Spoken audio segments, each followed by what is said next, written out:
Ketika naga bangun, dunia bergetar.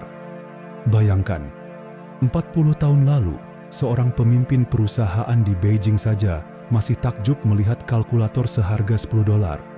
Tapi hari ini, negara yang sama itu justru memproduksi smartphone yang bersaing ketat dengan Apple dan Samsung. Apa yang sebenarnya terjadi di China? Dan kenapa kesuksesan mereka hampir mustahil untuk ditiru? Dulu, China bukan apa-apa. Tahun 1984, Ray Dalio, pendiri Bridgewater Associates, salah satu hedge fund terbesar di dunia pertama kali menginjakkan kaki di China. Apa yang ia lihat? Orang-orang Beijing dan Shanghai masih tinggal di kawasan yang bisa dibilang kumuh, tanpa air panas, tanpa mesin cuci, tanpa TV. Saat saya berikan kalkulator seharga $10, mereka merasa takjub. Bayangkan, kalkulator seharga $10, itu saja sudah dianggap teknologi canggih. Sekarang, coba lihat sekeliling kita. Xiaomi di saku kita, Alibaba di layar belanja online kita, TikTok di feed media sosial kita, semua dari China. Pertanyaannya, bagaimana bisa negara yang dulu tertinggal ini, dalam waktu hanya 3 dekade, berubah jadi raksasa yang menantang hegemoni Amerika Serikat? Jawabannya bukan sulap, bukan juga kebetulan. Semua berawal dari satu keputusan berani, reformasi ekonomi 1978 di era Deng Xiaoping. Cina yang dulu tertutup perlahan membuka pintu. Pasar bebas, investasi asing, ekspor digenjot. Hasilnya, ekonomi Cina tumbuh rata-rata 10% per tahun selama 3 dekade. Tahun 2010, Cina resmi menyalip Jepang jadi ekonomi terbesar kedua di dunia. Banyak ekonom memprediksi 2030, Cina bisa jadi nomor 1 melampaui AS. Tapi ini bukan cuma soal angka, ini soal strategi.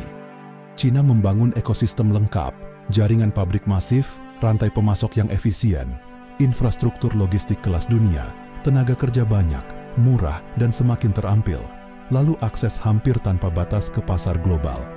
Dan yang paling penting, konsistensi. Di bawah 4 generasi kepemimpinan dari Deng Xiaoping hingga Xi Jinping Cina, tidak pernah berhenti ngegas. Masuknya Cina ke WTO tahun 2001 jadi momentum emas. Menurut studi McKinsey yang menganalisis 186 negara, Cina jadi destinasi ekspor terbesar bagi 33 negara. Jadi sumber impor terbesar bagi 65 negara. Cina bukan lagi pemain tambahan. Mereka sudah jadi pusat gravitasi ekonomi dunia. Tapi cerita nggak berhenti di sini. Semakin kuat Cina, semakin panas dinamika global. Amerika Serikat yang selama puluhan tahun jadi polisi dunia mulai merasa terancam. Hasilnya perang dagang. Bea masuk dibalas bea masuk. Ekonomi global ikut terseret. Ini adalah strategi geometri politik membangun jaringan perdagangan, pelabuhan, dan jalur kereta api yang berpusat di Cina, menghubungkan Eurasia, Afrika, bahkan Eropa. Pertanyaan besar pun muncul, apakah ini awal dari tatanan dunia baru? Bisakah negara lain meniru resep sukses Cina? Atau justru kita sedang menyaksikan awal dari era persaingan dua raksasa yang akan membentuk ulang abad ke-21? Kebangkitan Cina mengajarkan kita 3 hal penting. Visi jangka panjang itu krusial.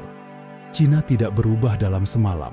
Mereka merancang, mengeksekusi, dan konsisten selama puluhan tahun. Adaptasi adalah kunci. Dari kalkulator $10 jadi produsen 5G, Cina tidak takut berubah.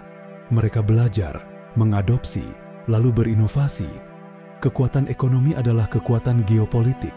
Siapa yang menguasai rantai pasok, teknologi, dan investasi dia yang memegang kendali. Tapi ingat, kesuksesan Cina dibangun di atas konteks unik populasi besar, sistem politik terpusat, dan momen sejarah yang tepat. Meniru begitu saja, hampir mustahil. Yang bisa kita lakukan, belajar prinsipnya, lalu sesuaikan dengan realitas kita sendiri. Sekarang giliran kamu. Menurutmu, bisakah Indonesia atau negara Asia lain meniru strategi Cina? Atau justru kita perlu mencari jalan sendiri yang lebih sesuai dengan karakter bangsa kita? Dan yang paling penting, di tengah persaingan AS Cina, posisi mana yang sebaiknya kita ambil? Tulis pendapatmu di kolom komentar. Jangan lupa subscribe dan nyalakan lonceng notifikasi. karena minggu depan kita bakal bahas apa yang bisa dipelajari UMKM Indonesia dari revolusi digital Cina. Terima kasih sudah menonton. Sampai jumpa di cerita berikutnya.